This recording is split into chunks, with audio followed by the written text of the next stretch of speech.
जो घटना घटी है उसमें क्या तथ्य हैं उनको जानना था। मौके पर पीड़ित पक्ष से मेरे और मेरी पत्नी नूतन ठाकुर ने जो वार्ता की उसमें प्रथम दृष्टया पुलिस प्रशासन की भूमिका अत्यंत ही संदिग्ध और पक्षपातपूर्ण दिख रही है। कई बिंदुओं पर कमियां हैं। धाराओं का अल्पीकरण हुआ है। जहां यह गैर इरादतन हत्या है 304 आईपीसी का, वहीं 304 ए आईपीसी का एक्सीडेंट का मुकदमा लिखा गया। पुलिस एस्कॉर्ट फर्जी ढंग से एक वाहन पे लिखा गया, उस पर कोई कार्रवाई नहीं हुई। अभियुक्त तक तो फर्जी ढंग से प्लांट किए जाने की संभावना बताई जा रही है। उसके अलावा किसी भी प्रकार से जो वहां गाड़ी थी उसको सही ढंग से उसका कोई टेक्निकल मुआयना नहीं हुआ। हर मुद्दे पर अगंभीरता दिखाई गई। कंपनसेशन अब तक नहीं दिया गया। हमारी पार्टी ने, हम लोगों ने मृतक परिवार को 1-1 करोड़ रुपए या तो भारत निर्वाचन आयोग की ओर से या जो भाजपा के जो प्रत्याशी हैं श्री करण भूषण सिंह उनकी ओर से दिलाए जाने की मांग की है। और श्री करण भूषण सहित जो भी व्यक्ति जिस हद तक इस पूरी प्रक्रिया में जिम्मेदार और उत्तरदायी हैं, यदि गलत ढंग से चुनावी प्रचार के लिए गाड़ियां निकल रही थी या अन्य जो कुछ भी मामला थे, इंश्योरेंस न होने का मामला है या फिर प्रदूषण के लाइसेंस के बिना गाड़ी चलाने का मामला है या बार बार उनके जो है इस मामले 11 बार संभवतः चालान होने का मामला, हर बिंदु पर सक्षम प्राधिकारी सही ढंग से उत्तरदायित्व निर्धारण करे। यही हमारी पार्टी की मांग है, जिसके लिए हम लोग आए थे, जिसके लिए हम आगे काम सर, आप पुलिस के बड़े अधिकारी रहे हैं। एमबी एक्ट में क्या लगता है, एमबी एक्ट की जो प्राविधान है उसके तहत कार्रवाई नहीं की गई है?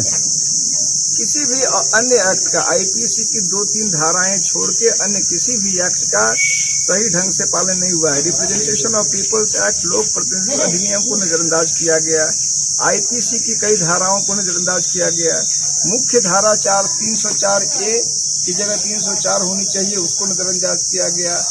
मोटर व्हीकल एक्ट की तमाम धाराओं का उल्लंघन हुआ, उसको नजरअंदाज किया गया। हर अधिनियम के हर महत्वपूर्ण धारा का नजरअंदाज करते हुए, अल्पीकृत करते हुए, किसी व्यक्ति को अचानक गिरफ्तार दिखाते हुए, यहाँ तक कि गलत ढंग से या आनन फानन में गाड़ी को वहां से हटा के टेक्निकल मुआयना तक नहीं करते हुए, कोई कंपनसेशन नहीं देते हुए अभियुक्तों के साथ पूरी रियायत की जा रही है और जो पीड़ित पक्ष है उसके साथ घोर अन्याय किया जा रहा है। आप कह रहे हैं करण भूषण का जवाब आया है, कह रहे हैं मौके पर हम थे ही नहीं, हम लोग आगे निकल गए थे। बाद में जब हम लोगों को जानकारी हुई तो राहत हमारी तरफ से भेजी गई। करण भूषण सिंह जी की यह बात प्रथम दृष्टया इसलिए सही नहीं दिखती है क्योंकि मौके के बताए तथ्यों के अनुसार जब 5 गाड़ियां वहां उससे कुछ देर पहले कर्नलगंज की बैरियर से निकली तो थोड़ी दूर पर ही छठी गाड़ी थी, जो मुश्किल से 100 मीटर 200 मीटर की दूरी रही होगी।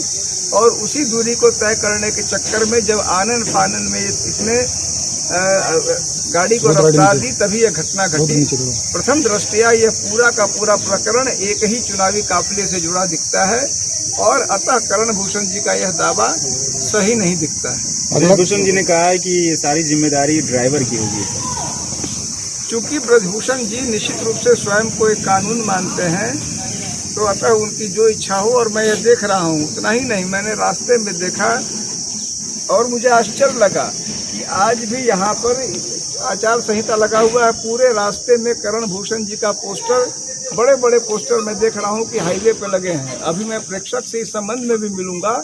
हमारी निगाह में वह भी गैर कानूनी ढंग से लगे पोस्टर हैं, बिना अनुमति के लगे पोस्टर हैं।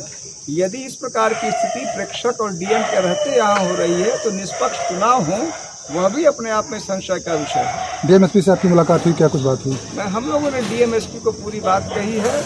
उन्होंने कार्रवाई का आश्वासन दिया है, लेकिन वो क्या कार्रवाई करेंगे इस पर निरंतर हमारी निगाहें रहेंगी। अगला कदम सर आप लोगों का क्या होगा?